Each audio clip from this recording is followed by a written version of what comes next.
Aku tinggal di sebuah desa kecil di perbukitan selatan Jawa, dikelilingi hutan bambu dan ladang jagung.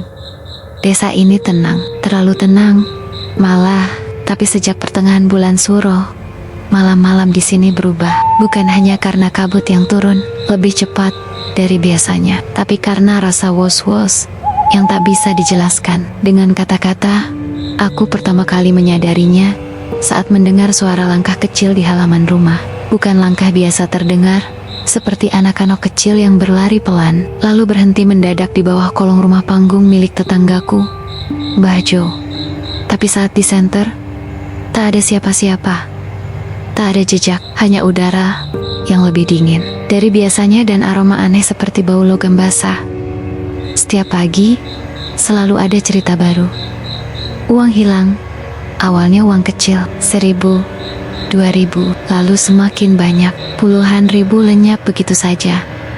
Tak ada jendela terbuka, tak ada bekas congkelan pintu, dan anehnya lagi, ayam di kandang pun tak pernah terganggu, seolah si pencuri tahu persis apa yang ia incar.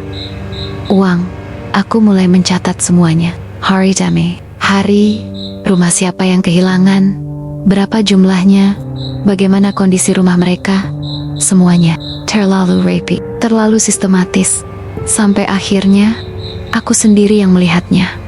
Malam itu, sekitar pukul 2 dini hari, aku terbangun karena suara aneh dari dapur seperti suara benda jatuh perlahan, lalu digeser. Aku berjalan pelan, sambil membawa senter kecil, dan sebilah golok, ketika pintu dapurku buka, jantungku seperti berhenti berdetak.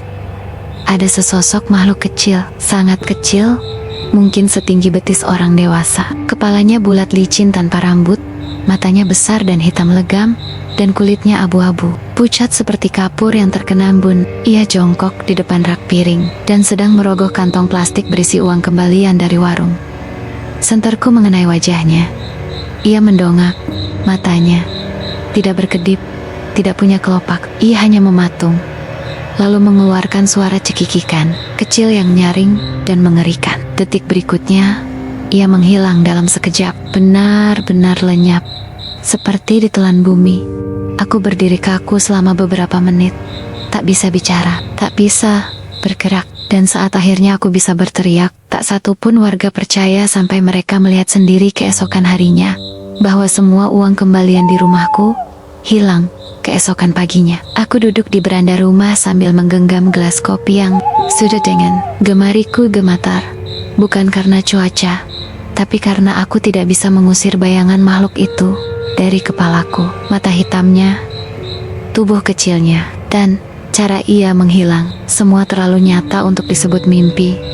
Dan aku bukan satu-satunya yang gelisah pagi itu, Mas. Warungku hilang 2.000, padahal aku inget banget naruhnya di laci, kata Bu Rini, pemilik warung kelontong dekat masjid. Ia bukan tipe orang yang warungnya kecil, tapi dia selalu rapi dan mencatat semua transaksi.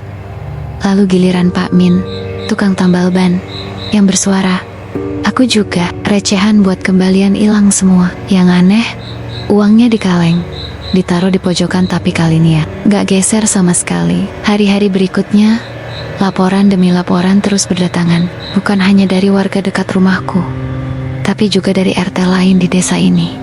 Jumlahnya makin besar, 1.000, 5.000, 10.000, bahkan ada yang mengaku kehilangan uang dalam dompet yang ia simpan di bawah bantal. Anehnya, tidak ada barang lain yang hilang, hanya uang. Bahkan HP murah atau emas imitasi pun tak disentuh. Seolah-olah makhluk itu tahu apa yang bernilai dan hanya menginginkan satu, uang tunai. Dan yang lebih menyeramkan, tidak ada satupun pintu yang rusak, gembok tidak jebol, jendela tidak terbuka. Beberapa warga bahkan bersumpah bahwa mereka mengunci lemari atau laci mereka rapat-rapat. Tapi setiap pagi, tetap saja uang itu lenyap. Aku mencoba menenangkan diri dengan logika. Mungkin ada pencuri, mungkin anak-anak iseng. Tapi saat aku duduk bersama Pak Harjo, tetua desa yang sudah berumur lebih dari 70 tahun, ia berkata pelan, "Ini bukan tangan manusia, Le." Aku menatapnya, dan ia menambahkan dengan suara lebih rendah, "Kalau manusia, pasti ninggalin jejak." Ini kerjaan makhluk kecil yang bisa tembus dari celah manapun. Malamnya, aku duduk memandangi plafon rumah. Suara-suara aneh mulai akrab di telingaku. Seperti langkah kaki, kecil, ringan, tapi jelas. Benda-benda kecil seperti koin terdengar, seperti digeser. Dan kadang, ada suara cekikikan samar dari arah dapur. Bukan suara manusia, bukan juga binatang. Aku mulai meyakini sesuatu yang sulit kuterima. Desa kami sedang dijarah oleh sesuatu yang tak kasat mata. Atau lebih tepatnya, oleh tuyul. Pagi itu langit mendung. Kabut masih menggantung rendah di antara pepohonan bambu. Suara ayam berkokok bersahut-sahutan dari kejauhan. Tapi tak satu pun membuat pagi ini terasa biasa. Aku sedang membeli sarapan di warung depan saat suara tangisan menggema dari arah rumah Mbok Lijah gubuk reot beratap seng, berdinding anyaman bambu yang berdiri di pojok jalan dekat musala. Semula aku kira ada yang meninggal, tapi ketika aku datang mendekat, kulihat Mbok Lijah duduk di depan pintunya. Badannya membungkuk, rambutnya acak-acakan, kedua tangannya menutupi wajahnya yang keriput, dan suara tangisnya begitu dalam, seperti berasal dari dada yang penuh beban. "Mbok, kenapa Mbok?" tanyaku pelan, setengah berjongkok di sampingnya. Ia menoleh padaku dengan mata sembab. Tangannya yang gemetar menunjuk ke kaleng kecil berwarna biru yang biasa ia pakai menyimpan uang hasil jualan gorengan. Kaleng itu kosong, sama sekali kosong. Aku cuma dapat 17.000 semalam. 17.000 nak, tapi hilang, kabeh. Padahal mau tak beliin beras, katanya. Lalu tangisnya pecah lagi. Aku terdiam, tak sanggup berkata apa-apa. Kupandangi isi gubuknya, tidak ada benda berharga, tidak ada emas, tidak ada barang elektronik, bahkan tikar yang ia tiduri pun sudah berlubang di sana-sini. Dan seseorang atau sesuatu masih tega mencuri darinya. Beberapa warga mulai berdatangan, semua terdiam melihat Mbok Lijah meratap seperti itu. Beberapa ibu menunduk, menahan air mata, tidak ada yang tertawa, tidak ada yang meremehkan, karena kami semua tahu kalau makhluk itu sudah berani mengambil 17.000 dari orang setua Mbok Lijah, maka tidak ada satupun dari kami yang aman dari celah anyaman bambu di dinding rumahnya. Angin dingin berhembus masuk, dan entah kenapa aku merasa kami sedang diawasi. Malam itu aku tak bisa tidur, dan saat aku memejamkan mata, suara tangis Mbok Lijah masih terngiang, dan dari kejauhan terdengar lagi suara kecil yang aku kenali. Suara cekikikan lirih, seperti anak kecil yang puas setelah mencuri mainan. Kata itu muncul perlahan, seperti bisikan angin malam.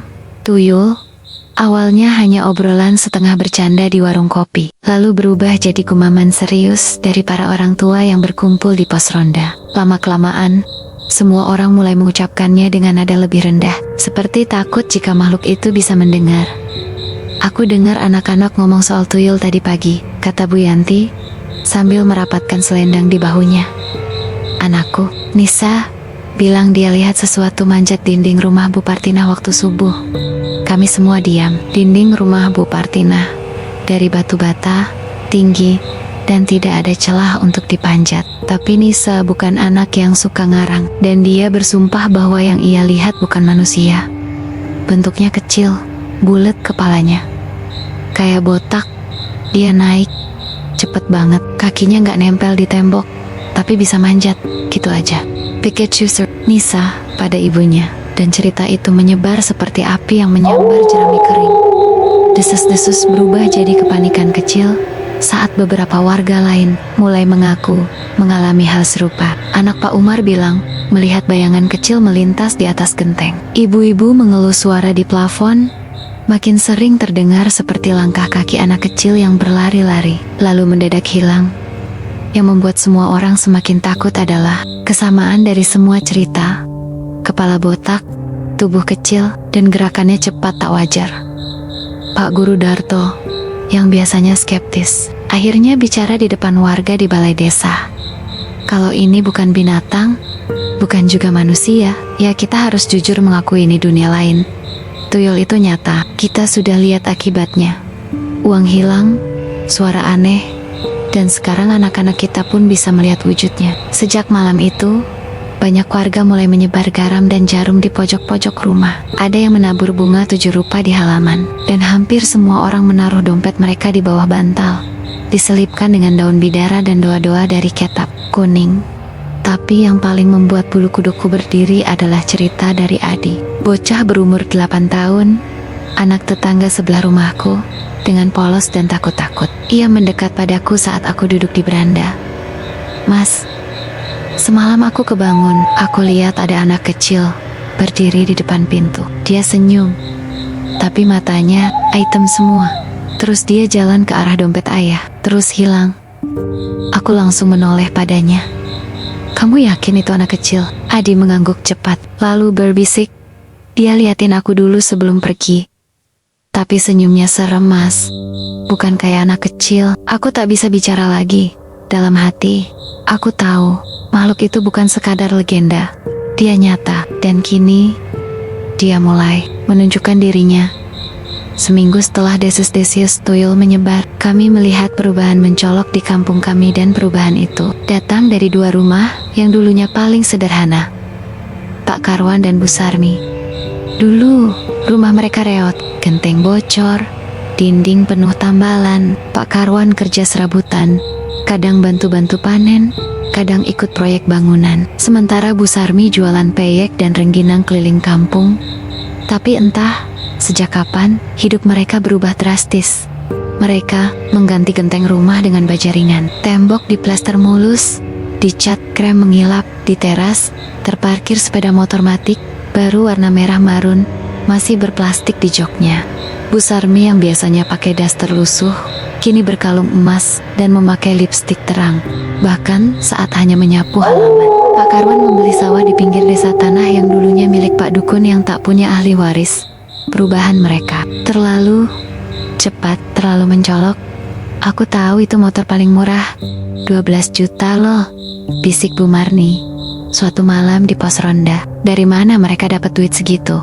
Padahal baru bulan lalu Bu Sarmi masih ngutang sama aku 10.000 buat beli minyak. Tak ada yang menjawab, tapi semua orang berpikir hal yang sama. Yang membuat suasana makin tegang adalah kenyataan pahit bahwa sejak mereka jadi orang kaya baru, jumlah kehilangan uang di desa malah makin sering terjadi. Bahkan rumah Pak RT sendiri sempat kehilangan segepok uang 100.000 yang baru diambil dari koperasi. Tak ada yang berani menuduh langsung, tapi pembicaraan di belakang mulai mengarah. "Aku pernah lihat Bu Sarmi pulang dari arah Sendang, Petak malam-malam," kata Pak Raji, yang rumahnya dekat pemakaman tua. "Dia bawa tas, dan jalannya cepat. Takut ketahuan, mungkin sini, Petak, tempat yang selalu dianggap keramat. Apalagi sejak ada cerita bahwa dulunya ada petapa mati, tapa bisu, di sana dan di tempat itulah. Konon, banyak orang datang minta pesugihan. Aku lihat juga Pak Karwan jalan tengah malam sendirian, ke arah yang sama." Tambah Pak Kus, suara lirih, tapi dia bawa ayam hitam di tangannya. Kupikir buat syukuran, tapi siapa syukuran jam 2 pagi? Malam-malam kami tak lagi tenang. Kami tidak cuma takut pada tuyul, tapi pada tetangga sendiri. Karena kalau benar tuyul itu punya tuan, maka tuan itu mungkin saja tinggal hanya beberapa rumah dari tempat kami tidur. Cerita tentang ziarah. Tengah malam itu pertama kali ku dengar dari Pak Raji. Ia bukan orang yang suka bergosip apologi kalau menyangkut hal gaib, tapi malam itu suaranya gemetar saat bercerita di depan kami. Aku nggak sengaja lihat mereka. Sekitar jam 2 lewat, lengket mendong, tapi belum hujan. Aku baru pulang dari rumah adik di desa seberang. Waktu lewat jalan setapak dekat Sendang, Petak, aku lihat 2 bayangan jalan pelan, laki-laki dan perempuan. Pak Kus langsung memotong. "Kamu yakin itu mereka?" Pak Raji mengangguk pelan. "Jelas, lelakinya Pak Karwan. Jalannya berat sebelah, karena kaki kirinya kan pernah cedera. Perempuannya Bu Sarmi. Aku hafal kerudung batiknya." Kami semua diam. Di tangan mereka ada keranjang kecil, isinya bunga kantil putih, sama telur ayam hitam. Aku tahu karena waktu mereka berhenti, aku sempat ngintip dari balik pohon asem. Mereka naruh semua itu di atas nisan tua. Makamnya ditutup sesajen dan kemenyan. Lalu mereka duduk bersila, seperti orang meditasi.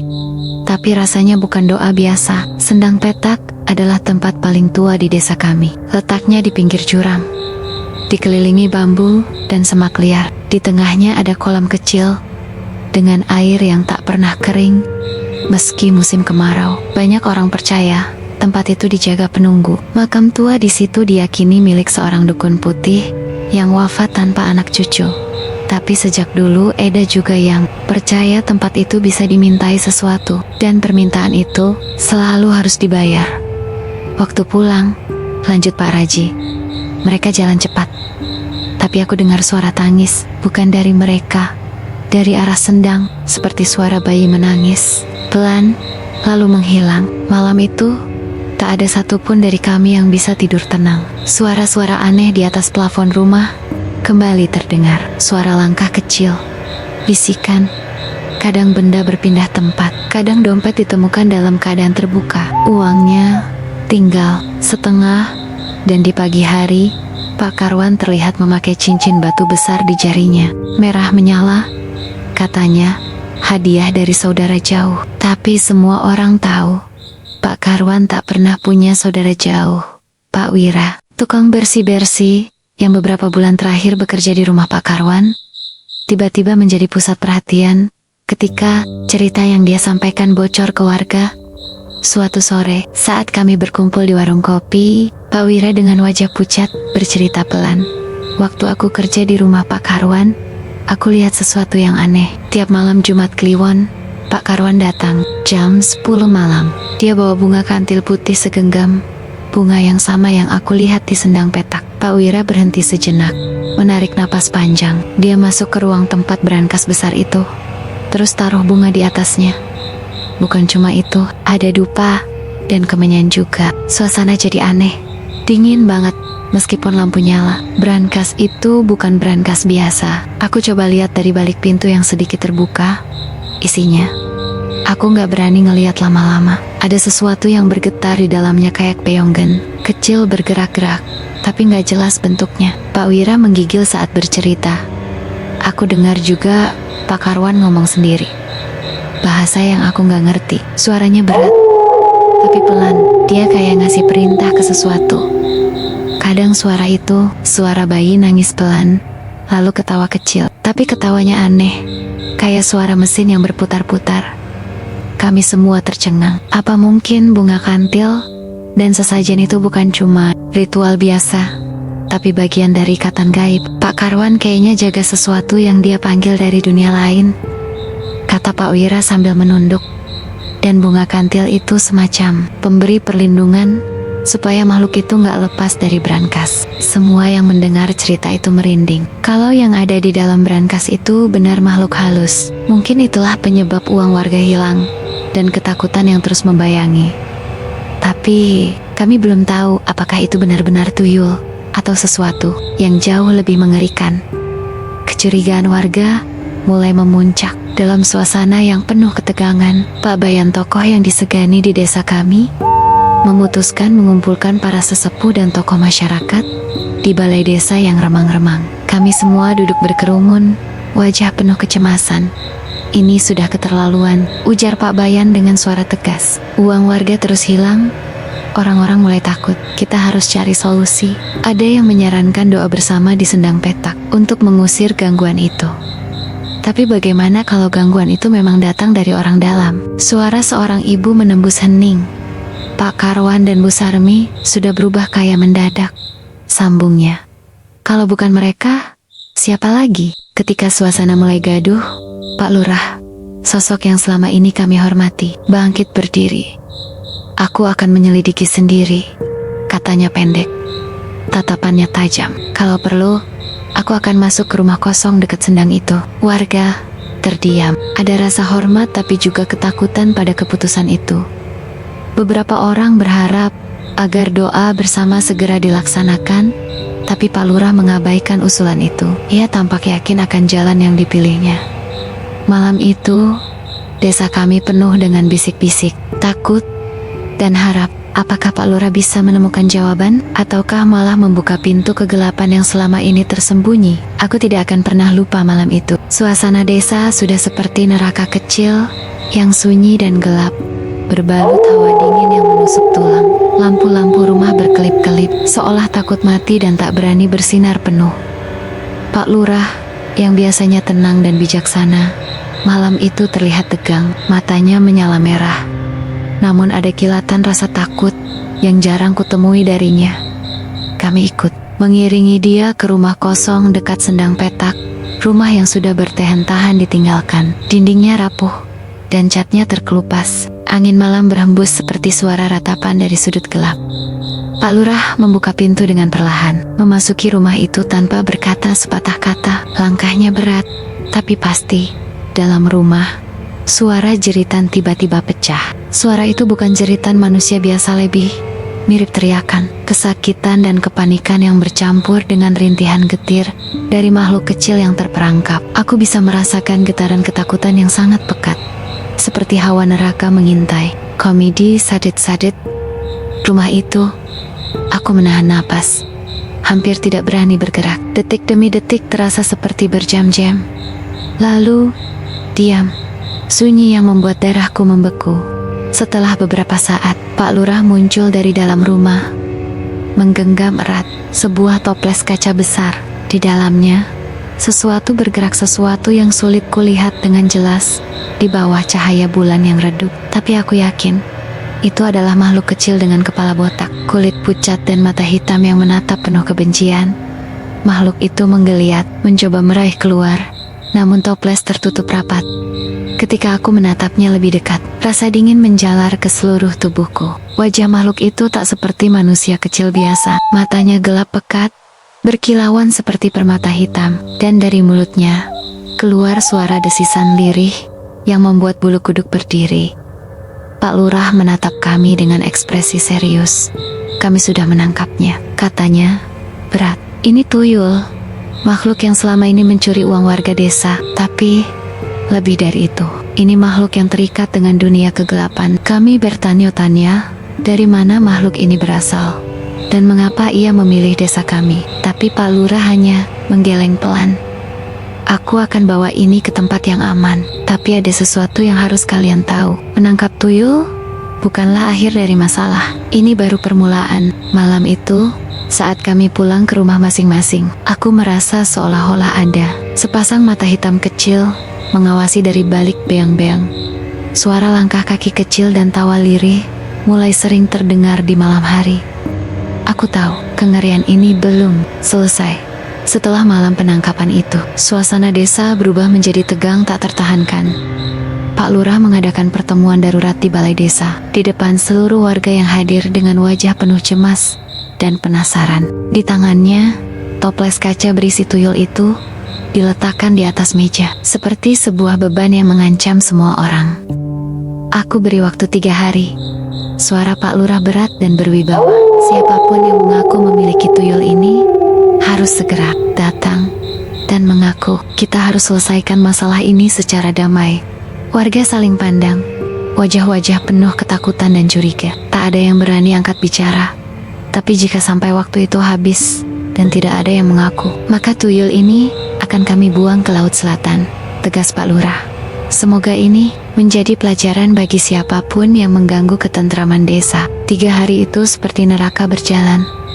Setiap malam, desas-desus makin liar. Ada yang bilang tuyul di dalam toples itu mengeluarkan suara tangisan dan tawa kecil yang menyesakkan jiwa. Bau amis dan busuk terkadang menyebar di udara sekitar balai desa, membuat siapa saja yang lewat merinding. Aku sendiri mimpi buruk. Setiap malam, aku dihampiri sosok kecil berkepala botak, matanya hitam seperti lubang gelap yang mencoba meraih dompetku. Kadang terasa seperti ada tangan kecil meraba-raba di saku baju. Namun, anehnya tidak ada satupun dari tetangga yang mengaku. Malah suasana desa menjadi semakin dingin dan penuh kecurigaan antar warga. 3 hari berlalu tanpa kabar. Toa desa berbunyi nyaring, menandakan batas waktu sudah habis. Malam itu, kami semua tahu keputusan berat Pak Lurah sudah harus dijalankan. Apakah buang tuyul itu benar-benar akan mengakhiri semua mimpi buruk? Ataukah ini baru awal dari kengerian yang sesungguhnya? 5 hari telah berlalu sejak ultimatum Pak Lurah berakhir. Namun, Tidak satupun yang muncul mengaku memiliki tuyul itu. Suasana desa berubah menjadi sarang kecemasan dan ketakutan yang tak bisa dijelaskan. Warga mulai berbisik-bisik dengan suara yang hampir tak terdengar. Mata mereka sering melirik ke sudut-sudut gelap rumah. Setiap malam, banyak dari kami yang tak bisa tidur, dihantui oleh mimpi buruk yang sama. Aku sendiri, malam demi malam, dibayang-bayangi oleh sosok anak kecil bermata hitam legam, tanpa putih, yang selalu muncul di mimpiku. Wajahnya tak berwajah manusia, matanya seperti dua lubang hitam yang menghisap cahaya dan harapan. Dalam mimpi itu, dia datang mendekat, meraih tangan dan kemudian mencoba membuka dompet. Tangan kecilnya dingin dan licin, membuat aku terjaga dengan napas tersengal dan tubuh basah oleh keringat dingin. Desa kami makin tidak tenang. Beberapa tetangga mengaku mendengar suara langkah kecil berlarian di malam hari, suara tawa lirih, dan bisikan-bisikan yang tak jelas asalnya. Bau amis dan bau tanah basah terkadang menyelimuti udara malam. Anak-anak yang biasanya ceria kini mulai takut keluar rumah saat gelap. Beberapa perempuan tua bilang mereka melihat bayangan kecil berkelebat di antara pepohonan, seperti sosok tuyul yang mencari mangsa baru. Aku tak tahu berapa lama lagi kami bisa bertahan dalam ketakutan seperti ini. Semua seperti menunggu badai yang akan datang, tapi tidak tahu kapan dan dari mana anginnya akan menerpa. Dan yang paling menakutkan, sampai sekarang tidak ada yang berani membicarakan atau mengakui kepemilikan tuyul itu. Setelah 5 hari penuh kecemasan dan mimpi buruk yang tak henti menghantui, keputusan Pak Lurah akhirnya bulat. Ia tak ingin ketakutan warga makin meluas dan mengoyak kedamaian desa. Pada suatu pagi yang kelabu, saat kabut masih menyelimuti jalanan desa, Pak Lurah mengumpulkan beberapa warga yang paling dipercaya dan berani. Kami berangkat menuju pantai Gelagah, tempat yang terkenal angker dan penuh misteri di pesisir selatan. Langkah kami berat, dipenuhi kekhawatiran dan rasa tidak pasti. Ombak di pantai sudah mulai bergerak gelisah, seolah merasakan bahwa sesuatu yang besar akan terjadi. Pak Lurah membawa toples kaca berisi tuyul yang kami tangkap. Toples itu tampak berat, bukan karena isinya, tapi karena beban kegelapan yang melingkupinya. Sesampainya di bibir pantai, udara terasa berbeda. Angin laut berhembus dingin, menusuk tulang, mengusik kulit yang basah oleh embun pagi. Langit mendadak mendung kelabu. Meski matahari belum lama terbit, Pak Lurah berdiri di tepi air, memandang jauh ke lautan yang luas. Dalam diam, dia mengangkat toples itu tinggi-tinggi, kemudian melepaskan penutupnya. Aku dan beberapa warga menatap dengan napas tertahan dari dalam toples. Suara tangisan bayi kecil mulai terdengar. Suara itu begitu sendu dan memilukan, membuat bulu kuduk meremang. Tiba-tiba, ombak di pantai mengamuk. Air laut bergelombang tinggi, menerjang karang dengan suara gemuruh yang mencekam. Angin kencang membawa aroma busuk seperti tanah basah bercampur darah. Pak Lurah melempar toples ke laut dengan tenaga penuh. Toples itu terhempas keras, lalu tenggelam ke dalam gelombang yang berputar liar. Saat toples menghilang di dasar laut, suara tangisan berubah menjadi jeritan histeris yang mengoyak malam. Langit tiba-tiba menjadi gelap pekat. Petir menggelegar di kejauhan dan kilatan cahaya menyambar di atas laut. Suara ombak bergemuruh semakin menjadi, seolah laut ikut marah dan membalas dendam. Aku menatap ke langit, merasakan getaran aneh yang menusuk hati. Beberapa warga mulai berdoa dengan khusyuk, berharap agar kutukan itu segera sirna. Namun, di balik doa itu, aku tahu kengerian belum berakhir. Karena ketika alam ikut mengamuk seperti itu, artinya sesuatu yang jauh lebih besar sedang bangkit. Malam setelah ritual pelepasan toples tuyul ke laut selatan, suasana desa terasa aneh. Sunyi yang menyelimuti bukanlah ketenangan, melainkan keheningan penuh kecemasan yang menggantung berat di udara. Yang paling mencolok, mulai pagi hari berikutnya, tidak ada lagi yang kehilangan uang seperti sebelumnya. Uang receh, lembaran ribuan, puluhan ribu, semua aman di dompet masing-masing. Seakan-akan kutukan itu benar-benar hilang bersama toples yang tenggelam. Namun, kelegaan itu hanya sesaat. Pak Karwan, tetangga yang selama ini mendadak kaya, justru jatuh sakit keras. Badannya yang biasanya tegap, kini terkulai lemah di ranjang. Wajahnya pucat dan berkeringat dingin. Dia tidak sadar diri, tak mampu berbicara sedikit pun. Yang paling mengerikan, dari tubuhnya tercium bau amis menyengat seperti air sendang yang membusuk. Bau yang menusuk hidung dan membuat siapapun yang mendekat ingin muntah. Aku dan beberapa warga lain mencoba menjaga Pak Karwan dengan hati-hati.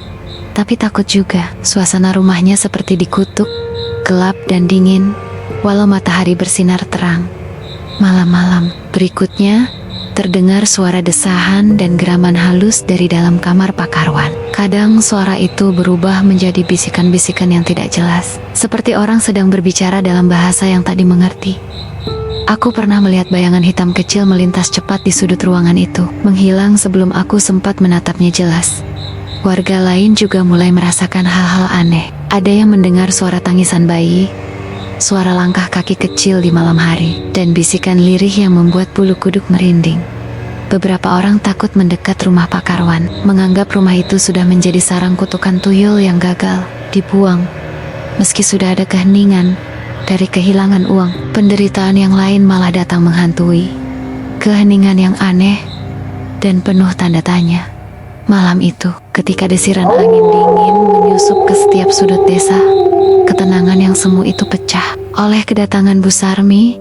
Tubuhnya gemetar, wajahnya memucat, dan mata sembab karena menangis. Tengah malam, ia mengetuk pintu rumah Pak Lurah dengan suara terisak yang nyaris membuat siapapun yang mendengarnya merinding. Pak Lurah membukakan pintu dengan wajah serius, tak mengira akan menerima pengakuan yang selama ini disembunyikan. Dengan suara serak dan penuh ketakutan, Bu Sarmi mulai bercerita.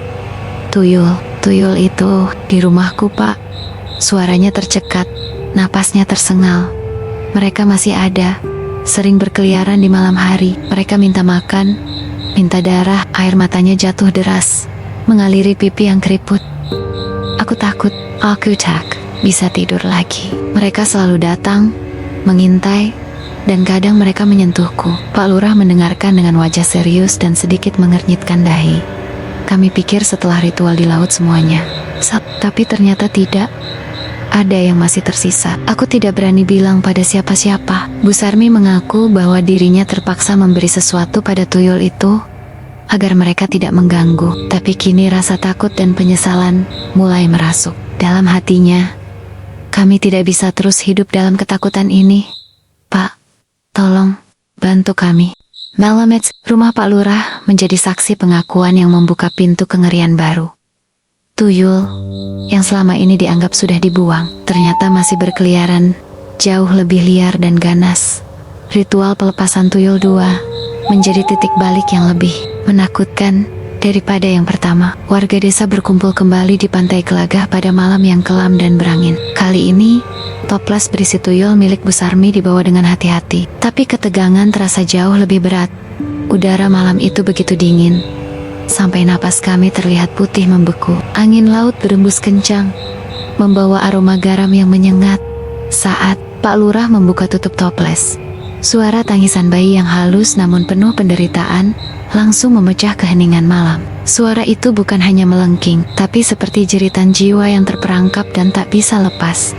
Langit tiba-tiba berubah kelam. Awan gelap berputar cepat menutupi bulan dan bintang. Kilat menyambar-nyambar, mengirimkan kilauan cahaya yang tajam dan menakutkan.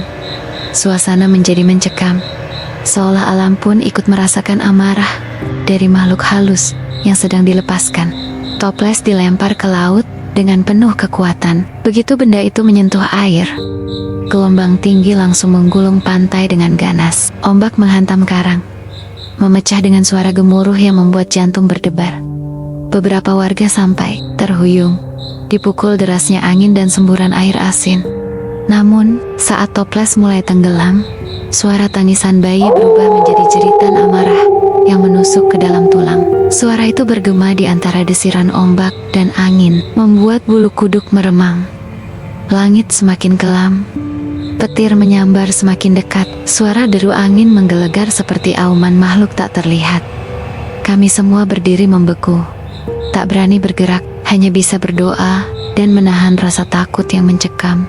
ketika toples lenyap di dasar laut. Seketika suasana berubah menjadi sunyi, tapi keheningan itu bukanlah ketenangan, melainkan penantian yang mencekam. Aku menatap ke laut dengan perasaan campur aduk, antara lega dan takut. Apa yang sudah kami lepaskan malam ini? Apakah benar semua kutukan akan hilang, ataukah justru membuka pintu bagi sesuatu yang lebih buruk? Hari-hari setelah ritual pelepasan kedua, desa kami berubah menjadi tempat yang berbeda, seperti terkunci dalam kutukan yang tak terlihat. Hujan deras turun tanpa henti, mengguyur desa selama berhari-hari. Suara gemuruh petir menyambar-nyambar, tiada henti, seolah langit pun sedang murka. Angin kencang menerjang pepohonan tua, sampai banyak di antaranya roboh menimpa atap rumah dan jalanan. Bunyi ranting patah dan deburan ombak di pantai mengisi malam-malam kami. Dengan kegelisahan, lampu-lampu desa sering mati mendadak, menyisakan kegelapan yang tebal dan mencekam. Orang-orang mulai mengunci pintu dan jendela lebih rapat, takut akan sesuatu yang tak bisa mereka jelaskan. Desas-desus mengenai amarah makhluk halus menyebar dengan cepat. Warga percaya bahwa kutukan tuyul belum selesai, bahkan mungkin telah memanggil bala petaka yang lebih besar dari alam gaib. Aku mendengar dari beberapa tetangga, ada suara-suara aneh yang muncul di tengah hujan deras. Suara tangisan, bisikan, dan terkadang tawa kecil yang menusuk telinga. Anak-anak takut bermain di luar, dan para orang tua melarang keluarganya keluar rumah setelah maghrib. Suatu malam, aku melihat sendiri bayangan hitam besar melintas cepat di antara pepohonan yang roboh. Sosok itu tak berbentuk jelas, tapi aura dingin dan mengerikannya membuatku membeku di tempat. Di rumah Pak Karwan yang masih terbaring sakit, bau amis semakin kuat. Beberapa warga yang berani mendekat mengaku mendengar suara desisan seperti ular besar dari balik dinding. Pak Lurah mengumpulkan beberapa orang tokoh desa untuk membahas keadaan ini, tapi tidak ada satupun yang punya jawaban pasti.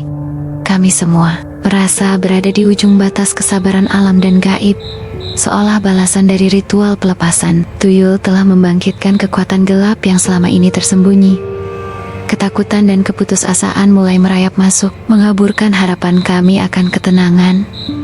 Meski toples tuyul sudah dilempar ke laut, malam-malam kami tak lagi sama seperti dulu. Bayangan kecil itu masih sering muncul tersembunyi di sadet-sadet gelap rumah, di bawah kolong tempat tidur, atau sekadar lewat dengan kecepatan luar biasa.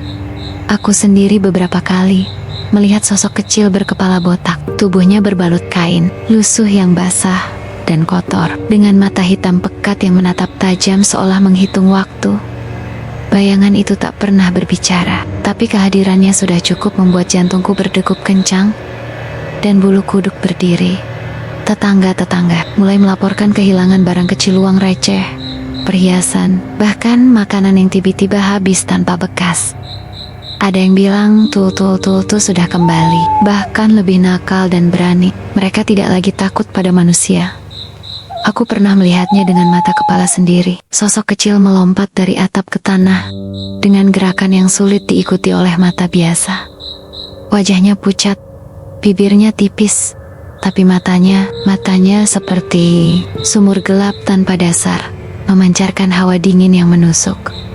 Malam itu, aku bermimpi lagi. Dalam mimpi, anak kecil berkepala botak itu berdiri di depanku, mencoba membuka dompetku dengan jari-jarinya yang kecil tapi tajam. Wajahnya tanpa ekspresi, hanya tatapan kosong yang membuat darahku membeku. Aku terbangun dengan keringat dingin, merasakan sesuatu yang berat di bawah bantalku. Saat kuangkat, uang terakhir yang kutaruh di situ sudah hilang. Tuyul-tuyul itu tidak, hanya kembali. Mereka sudah mulai mencari pemilik baru, seperti ingin memperpanjang rantai kutukan yang tak berujung. Ketakutan kini menguasai desa. Tidak ada yang berani tidur nyenyak. Bayangan-bayangan kecil itu seolah menjadi penjaga malam yang menakutkan, mengawasi setiap gerak-gerik kami. Apakah kami akan selamanya terjebak dalam lingkaran kegelapan ini? Atau ada cara untuk mengakhirinya sekali dan untuk selamanya? 3 tahun telah berlalu sejak malam-malam penuh teror itu mengguncang desa kami. Tuyul-tuyul yang dulu kami tangkap dan buang ke laut tampaknya tidak benar-benar pergi. Mereka masih ada, menghantui kami dalam bayangan dan bisikan yang tak terlihat. Aku sendiri, sampai hari ini, masih sering mendengar suara langkah kecil di malam hari. Langkah itu ringan, hampir tanpa suara, tapi cukup untuk membuat hati ini berdegup kencang dan bulu kuduk berdiri. Kadang aku bangun di tengah malam dan menemukan dompetku berpindah tempat dari atas meja ke bawah tempat tidur, atau dari laci ke bawah kursi. Uang receh di dalamnya sering berkurang tanpa alasan yang jelas. Orang-orang di desa juga mengalaminya, seperti ada kehadiran tak kasat mata yang terus mengawasi, mencuri, dan menakut-nakuti.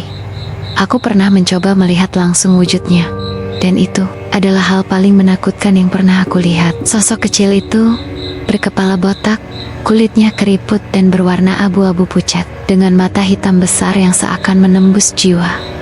Tuyul itu tidak tersenyum, tidak tertawa, hanya tatapan kosong, penuh hawa dingin yang membuat darahku membeku. Tangannya yang kecil tapi tajam bergerak cepat, mengambil apa yang ia mau tanpa suara. Suatu malam, aku terbangun karena suara bisikan lembut, seperti suara anak kecil yang memanggil dari sudut kamar. Aku melihat ke arah itu, dan bayangan kecil itu berdiri di sana, menatapku dengan penuh penantian. Aku tidak tahu apa yang diinginkan tuyul itu. Apakah mereka mencari pemilik baru, atau sedang menunggu waktu yang tepat untuk kembali dengan kekuatan yang lebih besar? Desa kami kini hidup dalam ketakutan yang tak kunjung usai. Setiap malam adalah pertarungan antara manusia dan makhluk gaib yang tak terlihat. Kami belajar untuk hidup berdampingan dengan bayangan-bayangan itu, meskipun tahu bahwa mereka selalu mengintai.